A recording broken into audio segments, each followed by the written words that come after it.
The Fellowship of the Great Physician welcomes you to House Call. Our hosts today are doctors of chiropractic, Dr. Gerald Lala and Dr. Richard Jensen, who is also a board-certified acupuncturist, practice independently in North Oaks, Minnesota.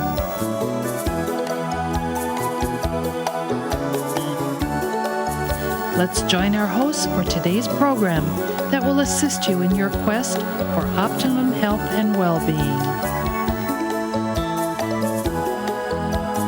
Welcome to House Call. I'm Dr. Gerald Lala.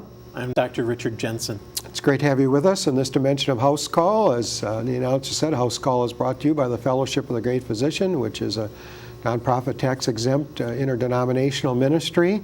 And we serve as the co-hosts as chiropractic physicians. So there's a separation between the church part of the ministry and our private practices. And we're really happy to have you with us. Certainly we want to share the good news of good health. And of course we believe that Jesus is the great physician.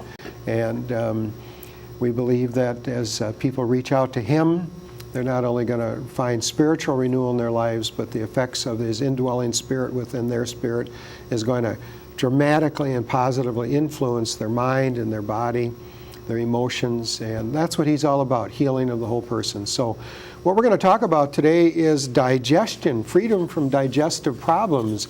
And we're going to begin with a statement that is so true that the absence of disease does not necessarily indicate the presence of wellness. So even though a person may be feeling very good, inside of their bodies doesn't necessarily mean that they are well. Therefore, many times, symptoms actually are really the final alarm in the disease process. So it's when I get sick, when I get a headache, when I get a backache, when I have constipation or diarrhea, or whatever the issue might be, or stress for that matter, that's a final alarm in the disease process. And therefore, as preventive healthcare practitioners, we want to find ways that we can interpret the body, first of all, bio-identify it through tests, and then see what that body needs and if there are any indications that wellness is starting to slip away. In other words, catch it when there's a warning light, a yellow light, as opposed to when there's a red light. Now, as chiropractic physicians, certainly we've been educated to be spinal and nervous system specialists. And we know that the spine is what is like the switchboard of the nervous system. So the brain is like an electrical generator. Spine houses and protects the spinal cord. The nerves pass off from the spinal cord. And in the case of this particular program, we're going to talk about digestion. So if there are issues within the spine or that area, those areas of the spine that affect the proper nerve and blood supply out to the digestive system, then they're either going to get sick or stay well. So we're going to begin by looking at a slide that says subluxation at the top. And so what we have here is a section of vertebral bodies. We're looking at A up there on your left. That's a disc, a kind of a normal looking disc. Then B, the line there indicates the intervertebral foramina, which is like a window through which the nerves, arteries, veins, lymphatics, and acupuncture meridians flow. Then C, or we move down, and that would be like a normal nerve that's passing out from that intervertebral foramina. And then D, that vertebra has slipped backwards or posterior, and we refer to that as a subluxation or an incomplete or partial dislocation of the bone. And then the vertebra below, it is in alignment. So that D vertebra there has lost its normal juxtaposition with the vertebra above and the vertebra below. And as it says at E, we can see that that normal disc has become wedged. And if it stays like that, the body's going to have a process of trying to take and cement the outside of that disc, and often that is with what we call osteophytes or arthritic spurs. So if there are interruptions or subluxations, of which we're going to show you a couple slides of some bones here now, or bone replicas, this would be like looking at two vertebrae and a disc from the side.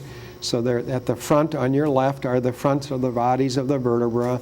Interspersed between those two vertebrae is a normal disc, and then there's a yellow thing kind of sticking out from that hole, that intervertebral foramina, that would represent just the nerve, not the arteries and veins and lymphatics and acupuncture meridians that pass out of that intervertebral foramina.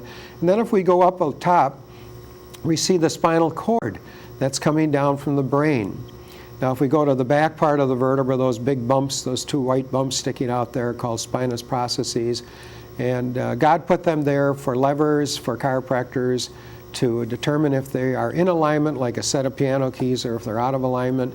And they're also attachment places for ligaments and tendons. Now we're going to look at another slide of the vertebra from the top. We're looking right straight down the spinal cord, and then we see coming out on the sides of the vertebra the nerves, and way at the back part we see that spinous process. Now we're going to look at two vertebrae from the back, and we see those bumps at the center of the back of the vertebra. Interspersed there we see those yellow things, that's the spinal cord, and then out to the side we see two nerves, one on the right there and one over on the left. Now we're going to see what happens. Those two vertebrae are in alignment, they are not subluxated, but when one goes out of alignment, then we have a subluxation, and in the case of the next slide it's going to give us an idea of what often very happens. Now, a vertebra can be out of alignment for weeks or months or years without a person ever having any back problems, but they may end up with digestive problems. So if it's coming out of that area of the spine, of their mid and lower mid back, then they could end up with digestive problems, as we see with this individual here. He's already sick, and it affects then all of those organs that we see there. So to be a lot more specific now, Dr. Jensen is going to take us through a very simple approach to the digestive system, or the gastrointestinal system. Dr. Jensen. Thank you, Dr. Lala. Well, looking at the gastrointestinal system here, we see it all starts with the mouth. And really the gastrointestinal system is basically a tube that extends from one end of us to the other end. And it's designed to introduce the outside world into the inside world, and we have to do that in a very specific way. Otherwise, we can catch diseases and other nasty things much more readily than we already do. So, the gastrointestinal system, it starts with the mouth, and the pH in the mouth is 6.0 to 7.0, as you see there on the slide. And the main function of the mouth is to chew and liquefy the food. The salivary glands then, which are also right around the mouth, it's a position where it wants to dump the stuff into. The salivary glands produce saliva, which softens food, begins dissolving soluble components. And the saliva also contains different kind of enzymes. There's salivary amylase, an enzyme for splitting carbohydrates. And chewing also stimulates the parotid glands behind the jaw to release hormones that stimulate the thymus to produce T cells. So really what happens is by chewing the food and preparing that food to be introduced into the body, first of all, we start digestion right there in the mouth, preparing everything. And then we're activating the immune system to take care of anything that might be carried along within that process. So then we'll go on to the next part of this, is in the gastrointestinal tract, is the tube that leads from the mouth on down to the stomach. And this tube is called the esophagus. And like I said before, it's the tube which passes from the mouth to the stomach. Here peristalsis begins, and what peristalsis is basically there's a wave of muscle contraction that pushes that food in front of it on down to the stomach, places it where it wants it to go. And well-chewed food passes the esophagus in about 6 seconds. But dry food can get stuck and take minutes to pass. At the bottom of the esophagus is a little doorway called the esophageal sphincter. And if you've ever had like a piece of steak that you haven't chewed enough, it comes down and you feel it catch in the throat, and then you feel it catch right back here, then you feel it catch here, and then you feel it catch here right at the opening of the stomach. You can just almost track it the whole way down to that esophageal sphincter. And then it protects the esophagus from the stomach acid by keeping the stomach contents from coming back up. Okay, it's not an actual sphincter; it's kind of a faux sphincter, but it still is to follow that same process. This sphincter remains closed until a peristaltic wave is triggered by swallowing and relaxing the sphincter. So when you swallow, that pure act opens up that sphincter so that the food can go in, and then it shuts again. All right. Then let's go on. to the next level, which is the stomach. Now, the stomach has a pH acid level of 1 to 3.5. And the way the numbers works is it's from 0 to 14. And at 7, it's neutral. That's really what water is neutral. And as you go down towards the 0, you go through like things like hydrochloric acid and fluoric acid. Hydrofluoric acid is really bad stuff. Hydrochloric acid, it's about 1.0. And as you add in the other gastric juices, it'll kind of make it regular around the mid of that area, that range, the 1.0 to 3.5. And it's really the stomach is the body's blender. It chops, dices, liquefies food into a soupy liquid called chyme. And the stomach releases gastric juice, which contains pepsin, which starts digestion of protein, namely collagen or connective tissue, to release the nutrient contents within the cells. It also releases hydrochloric acid. That's to change that acidity. And pepsin really needs that acidity for its range to function best. The acid not only begins to break down long protein chains in the food, but it is an effective way of sterilizing our food. Really, it's the first defense against outside bacteria and nasties. We use acid to kill it off. And that's why a lot of times the mucus from your nose actually travels down your throat to your stomach to kill what's in there too. This same acid, if spilled on us, would burn our clothing and skin, but our stomach is protected by a thick layer of mucus. Lastly, the stomach secretes intrinsic factor, which allows the body to absorb vitamin B12, an essential nutrient for blood formation. So water, alcohol, and certain salts are absorbed directly into the bloodstream from the stomach. So there are some things that are absorbed directly there, other things that are just processed for further processing on down the line. But the stomach is the first real stopping point for that. Now, to the small intestine. Small intestine has a pH range in the beginning or proximal part of it is 3.5 to 7.0. So it takes us from acidity to neutral, and then the distal part takes it from neutral on up into the alkaline. The small intestine is composed of 3 distinct sections. The first is about 12 to 18 inches. It's called the duodenum, which is secreted into it is the pancreatic juice containing bicarbonate, which is basically a buffer for all that acid. It's like baking soda. It's digestive enzymes and bile are all secreted into that to help change this from an acid point down to the alkaline point, up to the alkaline. It is here that the stomach acids are neutralized to protect the intestinal tract. Bile is released to emulsify fat into small particles that distribute the watery contents of the intestinal tract.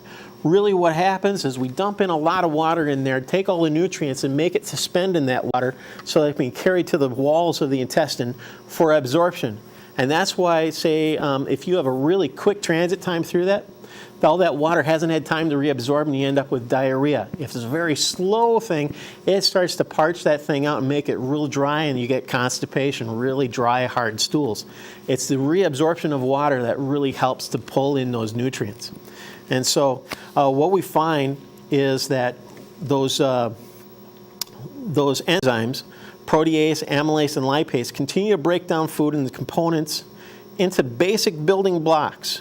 And those basic building blocks for proteins are amino acids, mono and disaccharides, so it's making the long carbohydrates into simple sugars, and short-chain fatty acids. What we're doing is we're taking the long string of fatty acids and breaking them down into smaller pieces. This section absorbs chlorine, sulfuric acid, calcium. See, your calcium is absorbed right away. Magnesium, right away. Iron, right away. Zinc, right away. It's basically your minerals are right away the first thing that gets absorbed. And then monosaccharides, or the very simple sugars, are absorbed right away. That also begins absorbing water-soluble vitamins, which is your B vitamins, your vitamin C, and the short-chain fatty acids and fat-soluble vitamins, A, D, and E, are also absorbed in this area. The next part, that's in the first foot, folks. After that, we have the jejunum, which secretes a brush border enzymes and continues absorption of water, soluble vitamins, sugars, and amino acids. So that takes place in the next area. And then we get to the ileum. This is the really long part. That's almost like 3 times your height. is how long the ileum is. And that absorbs your cholesterol, your vitamin B12, and reuptakes the bile salts, which, by the way, contain a lot of cholesterol. And sometimes what they'll do in order to lower your cholesterol is they'll give you something to help that bile just pass through, because that gets rid of a lot of the cholesterol in your body. Gastrointestinal system, the next part is the large intestine. And this contains the cecum, which is the ileocecal valve. It's right where the intestine, the small intestine, attaches in there. I'm sorry, I will go back to that one. It's right here, where the ileocecal valve. And then it goes into the ascending colon, and then the transverse colon as it transverses from the right side to the left, and then the descending colon as it descends back down and goes into the sigmoid colon, which is like an S for sigmoid, and then finally into the rectum. And the large intestine completes the journey of our food to finally absorbing our potassium, water, sodium chloride, vitamin K, and short-chain fatty acids, as well as the volatile fatty acids from fiber digestion. Due to the reabsorption of digestive juices in the large intestine, transit time determines the dryness of our stools, as we spoke about earlier.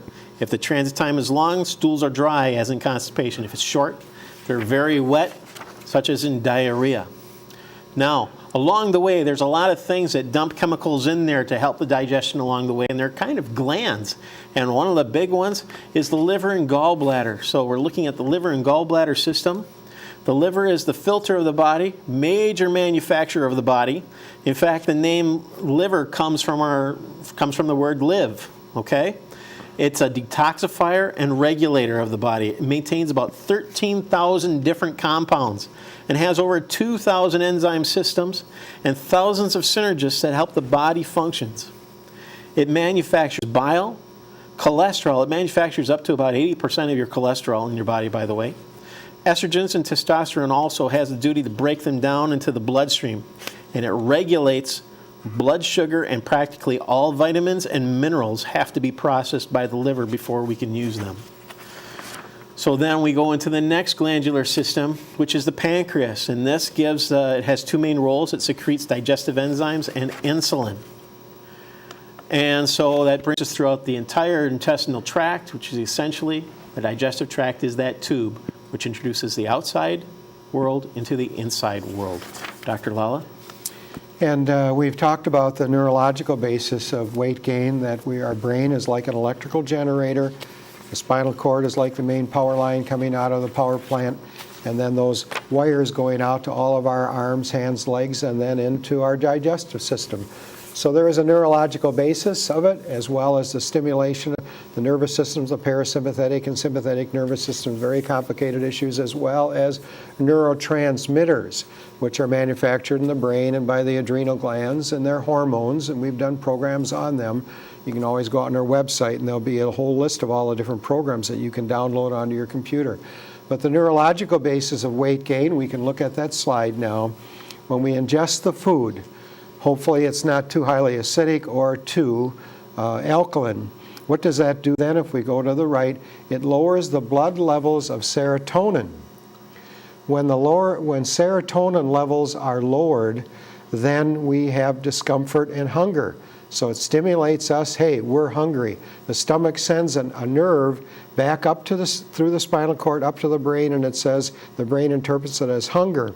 So what do we do then? Then we start craving simple sugars and carbohydrates. In other words, refined carbohydrates are what we would call, Dr. Atkins recalled, as high glycemic foods.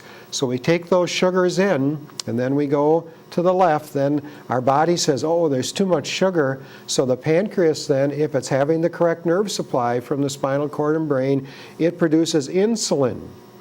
Insulin increased tryptophan in the blood and serotonin in the brain. Wow, isn't that something? Well, the next reaction is then, oh, we have a temporary feeling of cessation, that we feel better, we're not being hungry anymore. But then, because that insulin has lowered our blood sugar, the blood sugar level drops, and we say, oh, my energy is going down, I'm becoming fatigued. So what do we do then? The brain says, oh, the blood sugar is too low. So the insulin production is slowed down, we eat more sugar, and that whole cycle goes on. And it's somewhere within that cycle that weight gain issue, the causes of weight gain are. Now, if we go right up to the top again, there's the key. It's the ingestion of an offending food. What does that mean? It means that even though you may be my age, or maybe you're female and you have a different gender, maybe you have a different colored skin, we all have foods that are biogenic to our bodies, that are good for our bodies, but then we also have foods that are bioacidic. Now, unless they're determined through specific blood tests, we don't know that. Now, I know if I eat real dark chocolate, quite a bit of it, I start to get a headache, my neck stiffens up, my back gets sore, and I get a runny nose and I have some diarrhea. Well, I know over a period of years that that's a reaction. Those are physiological reactions to me being hypersensitive to chocolate, okay? Lots of chocolate, or not much anyway. Well, but when I do that blood test, have that blood test performed, it shows that up as well. So we have some foods that we have a very immediate reaction to, and some that we have a delayed reaction to, and so on. We do food sensitive programs, and we'll encourage you to go out on the website and look at that. Now, let's go to the next slide and talk about yo-yo, or weight cycling, the yo-yo phenomenon. So a person goes and diets. That's what's at the center of your screen. They diet. So then they have a reduction in basal metabolism. Their BMR, their basal metabolic rate, decreases. That's controlled primarily by our thyroid gland. But what happens then abnormally is we begin to lose lean muscle tissue. Instead of the fat being burned out of our body for energy, the body starts using protein, which is in the muscles. Except if you're following an Atkins type diet, you're going to burn the fat, not the protein. And then what happens, then there's an increase of fat in lean muscle ratio. And so the person gets fatter, not thinner. Then there's a loss of efficiency in burning calories because their basal metabolic rate isn't functioning correctly. And what happens? They start to regain weight, they go on diet again, and that whole vicious cycle is continued. Now, what we're going to look at here is the healthy eating food pyramid. And that looks pretty complicated on your screen, so what we're going to do is we're going to bring up another slide and we're going to work our way down specifically. So the healthy eating pyramid at the top are red meats and butter. Are we against National Beef Association or Dairy Association? No, it's just that for whatever reason, our body does not seem to metabolize or handle red meat and butter as it does other chemicals. So we want to minimize our intake of red meat, particularly red meat that's fatty. So for example, a lean steak is a lot better than, say, a hamburger, which has a lot of fat in it. Now, plus butter is a dairy product, so if a person has a lactose intolerance, then they're going to have issues with that. Dr. Jensen, do you have anything to share about what we said here in the last couple of minutes? Well, I think some of the things about red meat and butter is they're animal products, so a lot of times they contain arachidonic acid as primary fat that's in it. And being that way, that it also increases, because the American diet is so much towards the pro-inflammatory type fats rather than the anti-inflammatory fats, they're trying to change that now by instructing us as to what kind of fats that we should eat. And so they're trying to bring that into a better ratio. If you would look at a biblical diet, particularly from the Old Testament and even the New Testament times, there was very little eating of red meats. And it was only around holidays that they would eat goat, for example, or lamb. So they didn't eat much red meat at all. It was mostly a vegetarian type diet, and it wasn't because there weren't meats available. It was just from a biblical basis. God felt they were healthier foods. And of course, they were all healthy foods when God created everything, because everything He created was good. But because of original sin, it screwed up the whole food cycle as well as the spiritual cycle in relationship to God. Right. And when we're looking at that with healthy foods and how God created them, God didn't create them processed.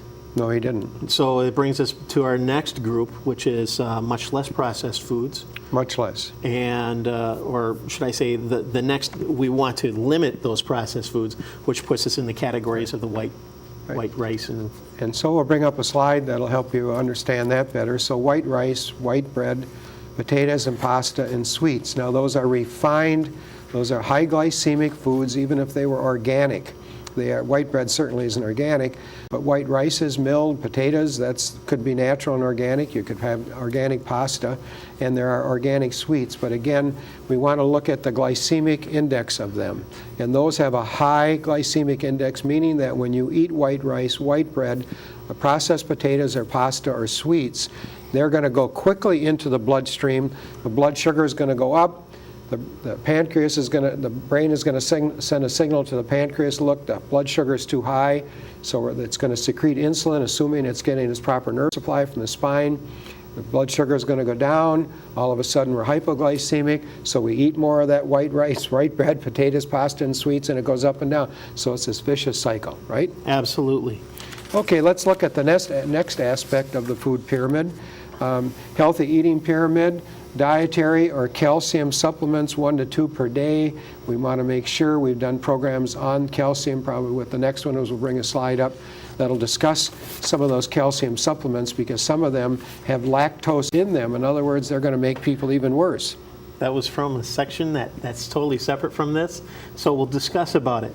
The difference is that we can find different dietary supplements have different absorption, and one of the best ones that we found, if you saw the previous section of this series about what is chiropractic, sessions 5 or parts 5, session 2 of part 5, it all goes through all the studies about how different calcium supplements are being digested and where it would be. The best one that we find is microcrystalline hydroxyapatite concentrate. And that would be a very good one to try, one that I would recommend. But testing is always best. The other thing is that for dairy, the reason why they're going to calcium supplements now is because a lot of times in dairy contains a whole lot of chemicals for us to try to process. And so if you have a cheese is over 200 different compounds that it just becomes much more complex, and it's harder for us to digest, and therefore harder for us to absorb the calcium from that.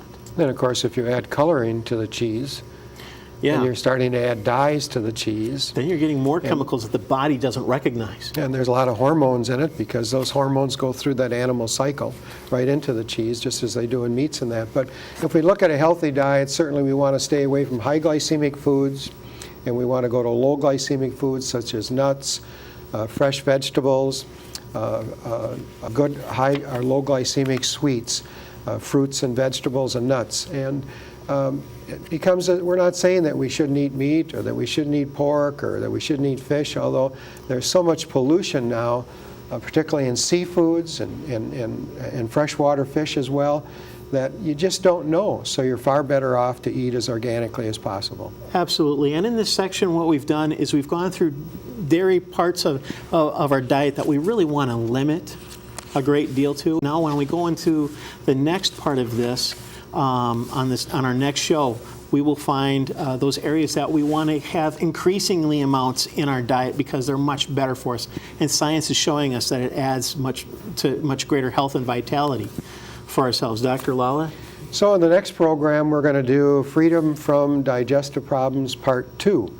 And we think that you're really going to enjoy it, because these are all things that are equipping you to be in manager of your health, not the doctors, to be in manager of your health. As good as we are as chiropractic physicians, as good as we hope to be as physicians of Christ, still we want you to learn how to be in manage and control of your health. So Jesus is Lord. Look to Him as a great physician, and you'll find Him doing wonderful miracles in your life.